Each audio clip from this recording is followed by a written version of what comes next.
সেদিন দুপুরের খাবারের জন্য রান্না করেছিলাম মিক্স সবজি আর সাথে করেছিলাম টমেটো আলু দিয়ে ট্যাংরা মাছের ঝোল। মিক্স সবজিটা রান্না করার জন্য প্রথমে একটা বাটা মশলা তৈরি করে নিব, যার জন্য নিয়েছি আস্ত জিরা, সরিষা, পেঁয়াজ, কাঁচামরিচ আর রসুন। এখন কড়াইয়ে পরিমাণ মতো পানি দিয়ে পানিতে বলক আসলে বাটা মশলাটা দিলাম।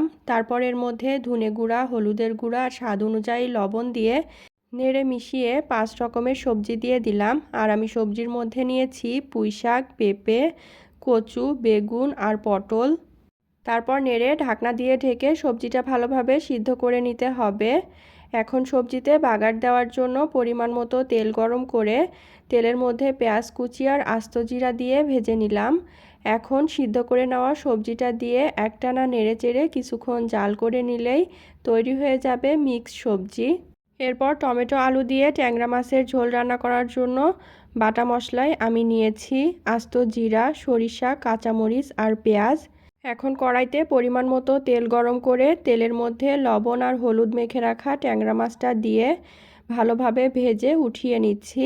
তারপর তেলের মধ্যে পেঁয়াজ কুচি দিয়ে নেড়ে চেড়ে ভেজে আস্ত জিরা দিয়ে কিছুক্ষণ ভেজে নিয়ে পরিমাণ মতো পানি দিয়ে দিলাম।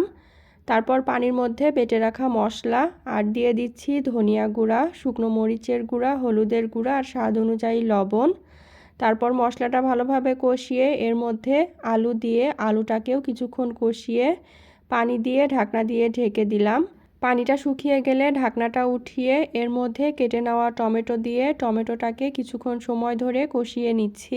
এখন এর মধ্যে পরিমাণ মতো ঝোলের পানি দিয়ে ঢাকনা দিয়ে ঢেকে দিলাম। যখন পানিতে বলক আসলো তখন ঢাকনাটা উঠিয়ে ভেজে রাখা মাছগুলো দিয়ে আবার ঢেকে দিতে হবে। তারপর সব কিছু যখন ভালোভাবে সিদ্ধ হয়ে যাবে তখন ঢাকনাটা উঠিয়ে নিলাম। আর এই তো টমেটো আলু দিয়ে ট্যাংরা মাছের ঝোলটাও তৈরি হয়ে গেল। দুপুরের রান্না শেষ, এখন খাবার পালা, যার জন্য প্লেটে আমি ভাত নিয়েছি, সাথে নিয়ে নিলাম মিক্স সবজি আর টমেটো আলু দিয়ে ট্যাংরা মাছের ঝোল, সাথে কিছু সালাদ নিয়েছি।